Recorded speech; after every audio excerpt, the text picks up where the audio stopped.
اپنے جو parliamentary party سے ایڈریس کیا تھا تو اس میں ایک غلط فہمی ہوگی، وہ میں ذرا آپ سب کے سامنے پہلے واضح کر دوں۔ غلط فہمی ہوگی ہماری اپوزیشن کو، یعنی ہماری جو گورنمنٹ میں بیٹھی ہوئی ہے اور جو پی ڈی ایم کے لوگ ہیں۔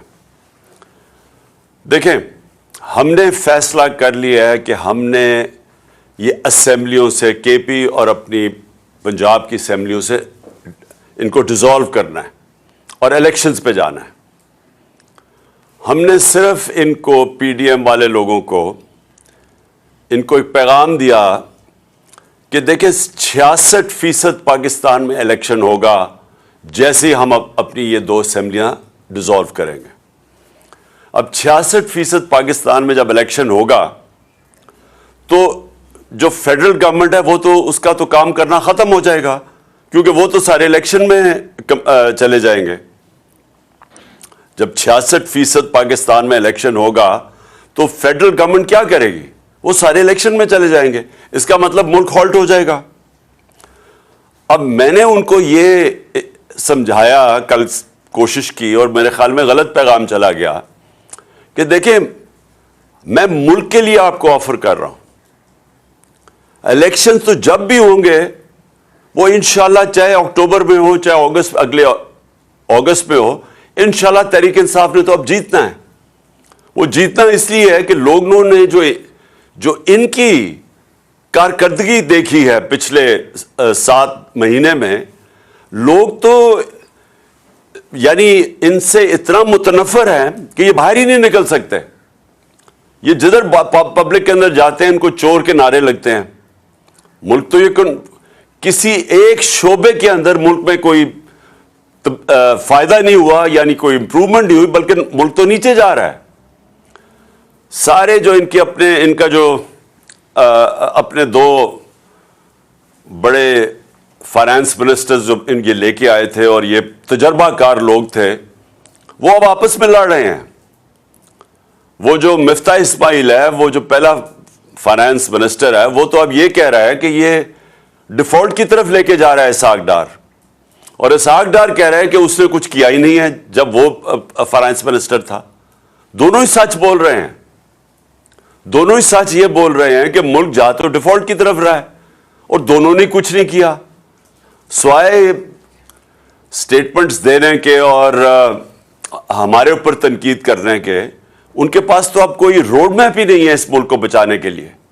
اور جو باہر کی بھی فائنینشیل مارکیٹس ہیں اور پاکستان کے اندر بھی جو بزنس کمیونٹی ہے، ان کو پوری طرح اعتماد ان کے اوپر اٹھ چکا ہے۔ وہ سمجھتے ہیں کہ اب ان کے پاس کوئی اب حل ہی نہیں ہے، کوئی روڈ میپ نہیں ہے، تو لہٰذا ملک کا جو معاشی حالات ہیں وہ بڑی تیزی سے نیچے جا رہے ہیں۔ اور کوئی بھی شعبہ، بزنس لے لیں، انڈسٹری لے لیں، زراعت لے لیں، آئی ٹی لے لیں، ایک اس وقت ملک کے اندر جو اس ملک کو ویلتھ کریشن کر سکتا ہے، دولت میں اضافہ کر سکتا ہے، ایک بھی نہیں ہے شعبہ جو کہ جو اب اس حکومت کے اوپر اعتماد رہ گیا ہو۔ تو نہ اندر سے کوئی اس کے اوپر اعتماد نہیں رکھتا ہے، نہ باہر سے۔ 75% پاکستانی کہہ رہے ہیں الیکشنز کرواؤ، کیونکہ وہ بھی سمجھ گئے کہ گورنمنٹ فیل ہو گئی ہے۔ تو اس میں ہم نے صرف ان کو یہ کہا کہ ہم تو یہ کرنے جا رہے ہیں، اب آپ کو اگر ملک کی فکر ہے تو آپ اس وقت کیونکہ ملک آپ سے سنبھالا نہیں جا رہا، ملک جا رہا ہے ڈیفالٹ کی طرف، تو آپ بھی الیکشنز کروا دیں، ایک جنرل الیکشن ہی ہو جائے، بجائے یہ کہ 66% پاکستان میں ہوگا۔ یہ میرا مقصد ان کو کہنے کا تھا۔ باقی ان سے بات چیت کس چیز پہ ہوگی؟ ہو ہی نہیں سکتی۔ یہ جس لیے گورنمنٹ میں آئے ہوئے ہیں، اور ہم نے اپنی طرف سے پوری زور لگایا گورنمنٹ کرنے میں، اس میں زمین آسمان کا فرق ہے۔ ان کا صرف گورنمنٹ میں آنے کا مقصد کیا تھا؟ اپنے چوری معاف کروانے کے لیے۔ پہلے ہی اپنی چوری معاف کروا چکے تھے جنرل مشرف سے این آر او لے کے، اب یہ دوسرا این آر او انہوں نے لیا ہے، وہ بھی بدولت جو ان کے ہینڈلرز تھے انہوں نے ان کی وہ سہولت کار بنے ان کو دوسرا این آر او لینے کے لیے۔ اور جنرل مشرف کو جو سب سے بڑی تنقید ہوئی تھی وہ اس کے NRO دینے پہ تھی. باقی تو جنرل مشرف نے ان دونوں پارٹی سے ملک کو بہتر چلایا تھا. لیکن اس کو جو لوگ برا بھلا کہتے ہیں, لوگ ابھی بھی نہیں بھول سکتے کہ چوری ہوئی ملک کی, دیکھیں چوری ہوتی ہے کسی مثلا میرے گھر چوری ہو گئی, لیکن کرپشن ملک کا پیسہ چوری ہوتا ہے. تو جنرل مشرف کے پاس تو اختیار ہی نہیں تھا کہ جو ملک کا پیسہ چوری ہو وہ معاف کر دے. اور اب پھر 1100 ارب روپے کا انہوں نے یہ آئے ہیں, اور ان کا صرف ایک مقصد تھا کہ 1100 ارب روپے کے ان کے کیسز معاف ہوں. تو سب کے کیسز معاف ہوتے جا رہے ہیں. یہ دار بھی بچ گیا ہے. دار کا میں یاد کروا دوں کہ اس سے پوچھا تھا کہ $5 ملین آپ نے اپنے بچوں کو بھیجے ہیں, آپ نے کدھر سے بھیجے ہیں, آپ کی انکم میں تو یہ شو نہیں ہو رہا. اس نے کہا جی مجھے وہ ابو دھابی سے, میں کسی ابو دھابی کے شیخ کے لیے کام کرتا تھا تو اس نے مجھے پیسہ دیا ہے. انہوں نے اگلا سوال پوچھا کہ اگر اس نے پیسہ دیے تو آپ کے پاس کوئی تو ثبوت ہوگا. کسی نے $5 ملین آپ کو ایسے کیش میں تو نہیں پکڑا دیا, کوئی تو ہوگا, کوئی چیک وغیرہ. جب اسے یہ سوال پوچھا گیا, وہ اس کے جہاز میں بیٹھ کے جو پرائم منسٹر تھا تب خاقان عباسی, اور وہ ملک سے فرار ہو گیا. اب آ کے انہوں نے قانون اتنا بدل دیا کہ وہ بھی پاک ہو گیا, اور اب وہ مریم بھی بچ گئی ہے. نواز شریف کی تیاری ہو رہی ہے اس کو بھی بچانے کے لیے. آصف زرداری کے کیسز وہ ختم ہو رہے ہیں. 1100 ارب روپے کا ملک کو ڈاکہ پڑ رہا ہے. اور یہی انہوں نے ابھی تک, اگر ان کا کوئی کارنامہ ہے تو وہ ہے کہ اپنے کیسز معاف کروا لیے ہیں. اور اس کا جو دوسرا ان کی کوشش ہے کہ کسی نہ کسی طرح عمران خان کو ڈسکوالیفائی کریں, کسی نہ کسی طرح PTI کے لوگوں کے اوپر کیسز کریں تاکہ ہم ناک آؤٹ کر دیں, یعنی ٹیکنیکل ناک آؤٹ کر کے تو ہم کسی طرح الیکشن جیت جائیں, اور یہ نہیں جیت سکیں گے. تو ملک کا اس وقت ضرورت یہ ہے کہ سیاسی استحکام آئے, اس کی وجہ سے معاشی استحکام آئے گا. سیاسی استحکام آ سکتا ہے صرف ایک طریقے سے, وہ ہے الیکشنز. اور اسی لیے آج 75% قوم اس چیز کے اوپر آ گئی ہے کہ الیکشنز کے علاوہ کوئی دوسرا راستہ نہیں ہے. اور ہم نے ان کو اس لیے آفر کیا کیونکہ ہم اسمبلیاں ڈیزالو کرنے جا رہے ہیں پنجاب اور KP کی, اور وہ اس لیے ہم کرنے جا رہے ہیں کہ ہم سمجھتے ہیں اب کہ یہ ملک کی ضرورت ہے الیکشنز, اور PTI کی ضرورت الیکشنز نہیں ہے اس وقت. PTI تو انشاءاللہ جب بھی الیکشنز ہوں گے تو ہم جیت جائیں گے, بلکہ جتنی دیر یہ بیٹھے جا رہے ہیں اسمبلی میں, ان کا تو گراف اور تیزی سے نیچے جا رہا ہے. تو ہمیں تو فائدہ ہی فائدہ ہے کہ اگر الیکشن ڈیلے بھی ہو جاتے ہیں. لیکن ملک, میں یہ آپ سب کو یہ کہنا چاہتا ہوں کہ جو ملک کے حالات ہیں وہ اس سطح پہ پہنچ چکے ہیں کہ اگر یہ الیکشنز نہ ہوئے تو ہمیں تو یہ ڈر لگا ہوا ہے کہ جب تک یہ الیکشنز کال کریں گے تو وہ ملک تو ادھر پہنچ جائے گا جدھر کوئی بھی کچھ نہیں کر سکے گا اس کے بعد.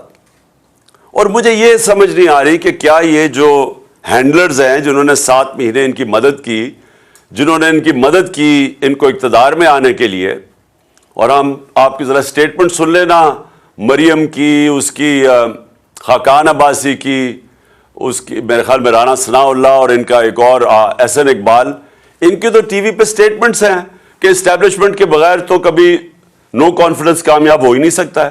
ان کی تو سٹیٹمنٹس انہوں نے خود ٹی وی پہ دی ہوئی ہیں. تو جو سہولت کار ان کو لے کے آئے تھے, تو کیا ان کو یہ نہیں پتا کہ ملک کدھر جا رہا ہے؟ اور دوسرا میرا سوال یہ ہے کہ ان کو یہ جو PDM کے لوگ ہیں, ہم سب کو پتا انہوں نے کیا کرنا ہے. انہوں نے پھر ملک چھوڑ کے بھاگ جانا ہے. یہ بھاگنے کی تیاری کر رہے ہیں کہ اگر انہوں نے جب حالات برے دیکھے یا ملک ڈوبنے لگا تو انہوں نے تو باہر بھاگ جانا ہے. ان کے تو پیسے دولت سب کچھ باہر پڑا ہے ڈالرز میں, تو جب روپیہ گرے گا ڈالر کا تو فائدہ ہوگا ان کو. تو اس لیے ان کا سٹیک پاکستان میں نہیں ہے. نواز شریف جو ہے اس کا جو انٹرسٹ ہے وہ پاکستان میں نہیں ہے. وہ فیصلے پاکستان کی بہتری کے لیے نہیں کرتا, نہ زرداری کرتا ہے, کیونکہ ان کے پیسے باہر پڑے ہوئے ہیں. یہ اپنے پیسے بچانے کے لیے فیصلے کرتے ہیں.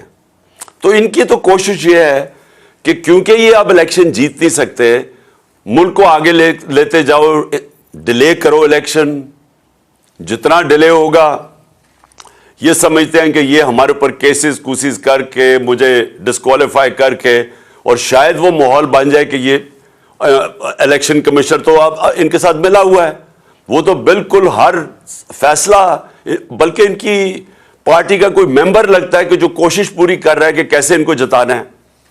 تو یہ سمجھ رہے ہیں کہ ڈیلے کر کے یہ کسی نہ کسی طرح یہ الیکشن وہ ایسا ماحول بنا کے تو شاید جیت جائے, اور اگر یہ نہیں جیتیں گے تو انہوں نے باہر بھاگ جانا ہے. اور میری پوری پیشن گوئی ہے کہ انہوں نے, ان کے لیڈرز نے پھر یہ تیسری دفعہ باہر بھاگیں گے, لیکن ملک کو تباہی کے کنارے پہ کھڑا کر کے. تو میں نے آج آپ سب کو اس لیے بلایا ہے کہ آپ کو سمجھ جانا چاہیے کہ ملک کا پولیٹیکل سیناریو ہے کیا.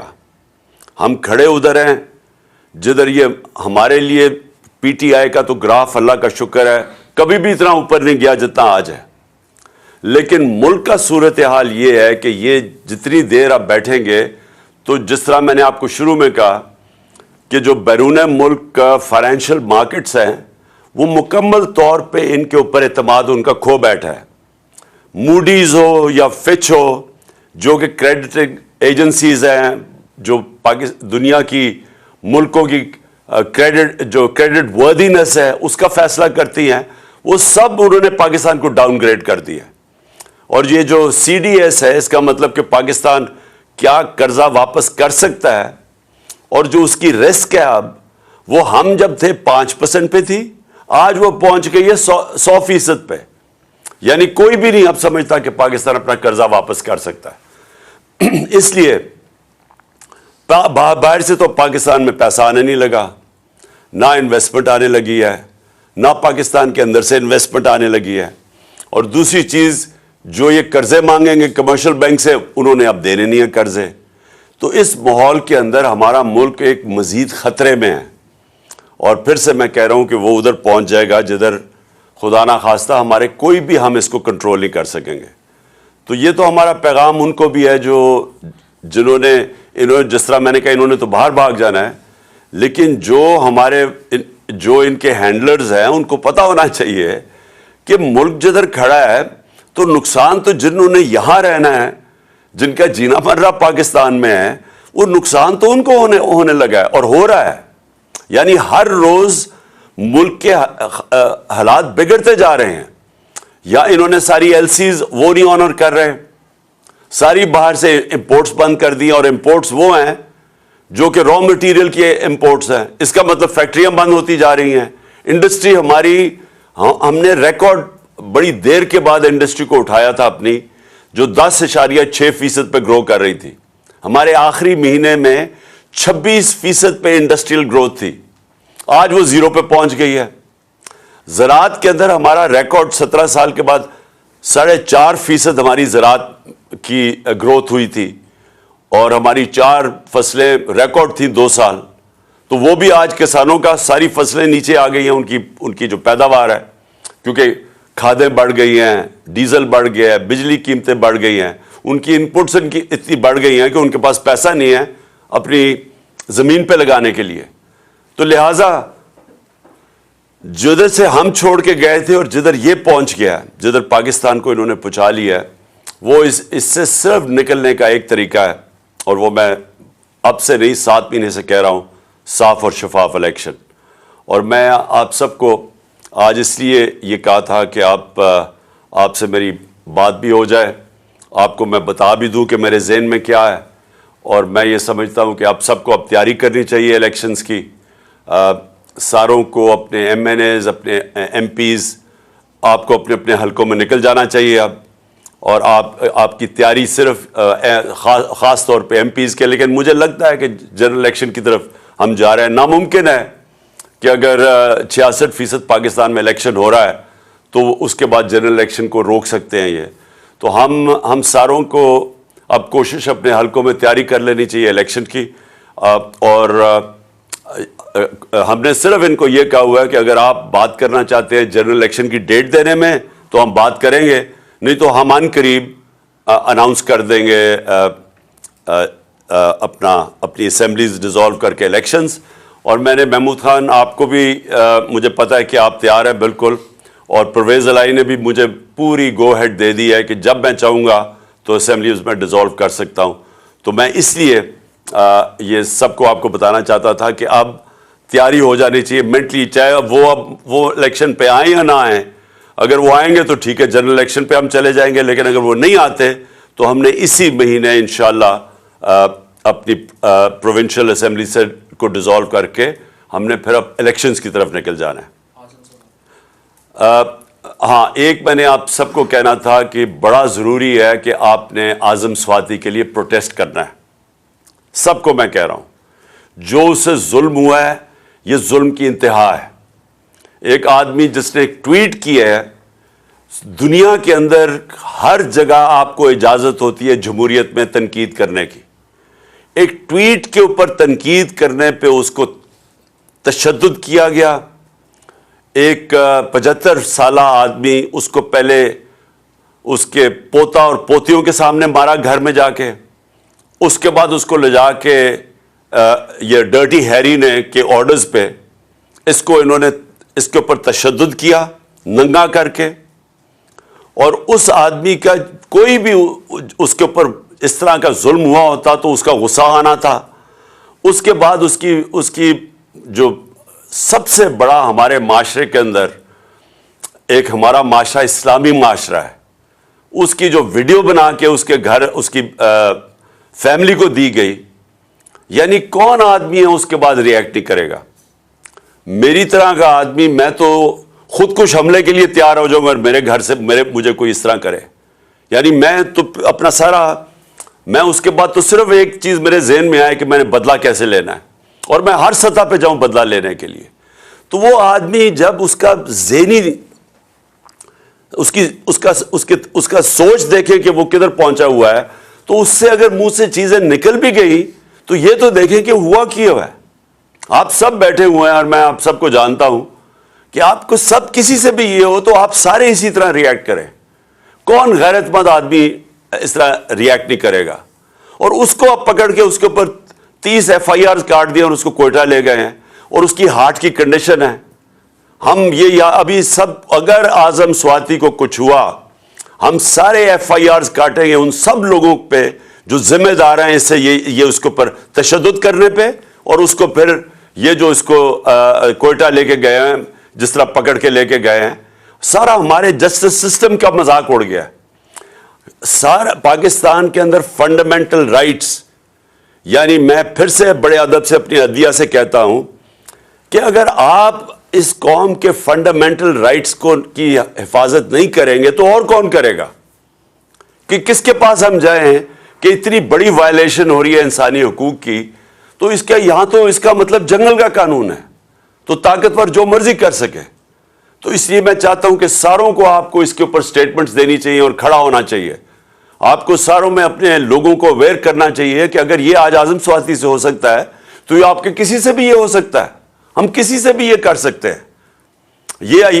یہ نہ سمجھیں کہ اعظم سواتی سے ہوا اور ہمارے کئی لوگ سوچتے ہیں کہ چلے جی ہمارے سے نہیں ہوگا. یہ تو ایک دفعہ اگر اس کے اوپر یہ جس طرح کر رہے ہیں, یہ تو کوئی بھی پاکستان میں اس کا مطلب ہم کوئی بھی اگر منہ کھولیں گے اور کوئی اپنا آزادی رائے کا اظہار کریں گے تو ہم کسی سے بھی ہو سکتا ہے. ارشد شریف سے جو ہو چکا ہے, یہ بھی کوئی اس کی کوئی مثال ہے کہ پاکستان کا نمبر 1 انویسٹیگیٹو جرنلسٹ, اور سب کو پتا ہے کہ وہ سب سے کریڈیبل باضمیر آدمی, محب وطن پاکستانی, ساروں کو پتا ہے. اس لیے لوگ اس کو اتنا پسند کرتے تھے, اس لیے وہ اوپینین میکر تھا. لوگوں کو پتا تھا کہ وہ ملک کے لیے کھڑا, ملک کے مفادات کے لیے. اس سے جو ہوا ہے اور اسے جا کے باہر قتل کر دیا. اور مجھے اتنا افسوس ہے اپنے صحافی برادری سے کہ اس کے اگر لیے نہیں آپ کھڑے ہوں گے, اور آپ کی جس کی بھی وجہ سے اس کے لیے کھڑے نہیں ہو رہے, یہ تو اس کا مطلب آپ سب کسی سے بھی ہو سکتا ہے. کسی بھی صحافی, اگر ارشد شریف سے ہو سکتا ہے تو کسی سے بھی ہو سکتا ہے. اس لیے میں اپنی قوم کو کہتا ہوں کہ یہ وقت ہے اپنی حقیقی آزادی کے لیے کھڑے ہو. حقیقی آزادی آتی ہے حقوق سے, حقوق ملتے ہیں رول آف لا سے, انصاف سے. تو یہ پاکستان میں وہ وقت ہے. تو آپ سب کو میں یہ کہنا تھا کہ آپ سب کو مینٹلی پریپیئر ہونا چاہیے کہ ہم نے ابھی الیکشنز میں بھی جانا ہے اور یہ ہماری مسلسل جد و جہد جاری رہے گی. یہ پہلا قدم ہوگا انشاءاللہ جب ہم اپنی پروونشل اسمبلیز میں الیکشنز کروائیں گے. محمود خان آپ تھینک یو, اور آپ پلیز کچھ کہنا چاہتے ہیں. سر بسم اللہ الرحمن الرحیم. شکریہ سر, آپ نے ٹائم نکالا اور سارے ایم پی ایس سے آپ مخاطب ہوئے اور اپنا آپ جو آپ کا پوائنٹ آف ویو ہے وہ آپ